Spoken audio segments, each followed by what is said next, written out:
അനുസരണ പരിപാടികൾ നമ്മൾ നടത്താറുണ്ട്. പുസ്തകങ്ങളെല്ലാം പരിചയപ്പെടുന്നുണ്ട്. ഒത്തിരി രസകരമായ പുസ്തകങ്ങൾ എഴുതിയിട്ടുള്ള ആളാണ് വൈക്കം മുഹമ്മദ്.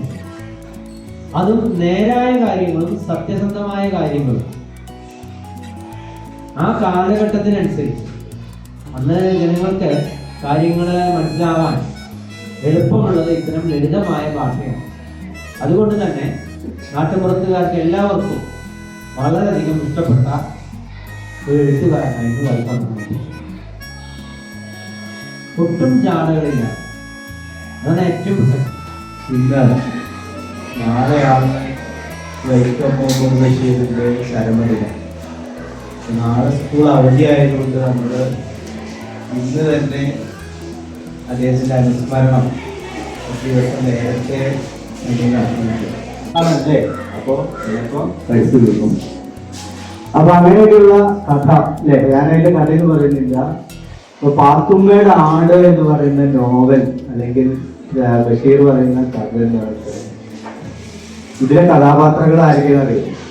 ബഷീറിന്റെ അനുജന്മാര്, ബഷീറിന്റെ സഹോദരിമാര്, ബഷീറിന്റെ ഉപ്പ, ഇത് അങ്ങനെ തനിക്ക് ചുറ്റുമുള്ള മനുഷ്യരിൽ നിന്നാണ് അദ്ദേഹം ഒരു കഥ നേടിയെടുത്തത്.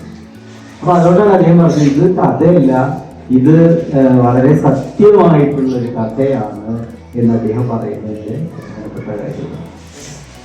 പിന്നെ ബഷീറിന്റെ വീടിനെ പറ്റിയിട്ടായി പറയുന്നത്.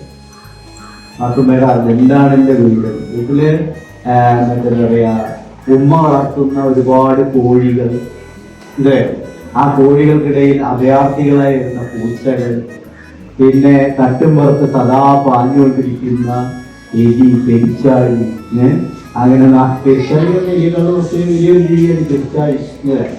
അപ്പൊ അങ്ങനെ ആ പെരിച്ചാഴി, അങ്ങനെയൊക്കെയുള്ള കുറെ ജീവികൾ ഇങ്ങനെ ഓടി നടക്കുന്ന ആ ജീവികൾക്ക് നടുവിൽ ആണ് അവിടെ ബഷീറും ബഷീറിന്റെ അനുജനും അനിയത്തി, അനുജന്റെ ഭാര്യമാരും മക്കളും ഒക്കെ പാടുന്നുണ്ട്. മറ്റൊരു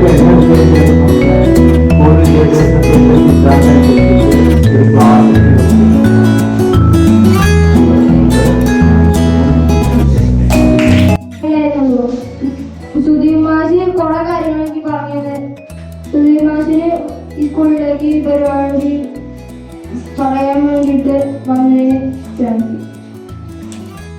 കുറിച്ച് പറയാനോ കുറിച്ച് പറയാൻ എന്താ സാറിനെ പറ്റി കൊണ്ടുവന്നതിന് കാരണം